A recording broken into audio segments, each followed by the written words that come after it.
মন্ত্রীকে নাস্তিক বলায় শত কোটি টাকার মামলা, রাজনীতিতে নতুন উত্তাপ। বাংলাদেশের রাজনীতিতে আবার তৈরি হয়েছে নতুন বিতর্ক। বিদ্যুৎ, জ্বালানি ও খনিজ সম্পদ মন্ত্রী ইকবাল হাসান মাহমুদকে নাস্তিক ও ইসলাম বিদ্বেষী বলার অভিযোগে সংসদ সদস্য আমির হামজার বিরুদ্ধে দায়ের করা হয়েছে শত কোটি টাকার মানহানির মামলা। সোমবার সিরাজগঞ্জ সদর আমলি আদালতে মামলাটি দায়ের করেন আইনজীবী এস নাজমুল ইসলাম। আদালতের বিচারক মামলাটি আমলে নিয়ে আদেশের জন্য অপেক্ষায় রেখেছেন। ঘটনার সূত্রপাত ২৬ মার্চের একটি বক্তব্যকে কেন্দ্র করে।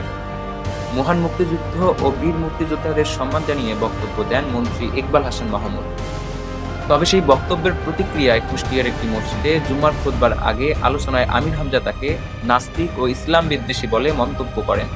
পরে বিষয়টি গণমাধ্যমে প্রকাশ পেলে এবং সামাজিক যোগাযোগ মাধ্যমে ছড়িয়ে পড়লে ব্যাপক প্রতিক্রিয়া তৈরি হয়। মামলার বাদী দাবি করেছেন, এই মন্তব্য মন্ত্রীর সম্মানহানি করেছে এবং মুক্তিযুদ্ধের চেতনার বিরোধী। এখন সবার নজর আদালতের পরবর্তী সিদ্ধান্তের দিকে। এই বিতর্ক কোন দিকে মোড় নেয় সেটি এখন দেখার বিষয়।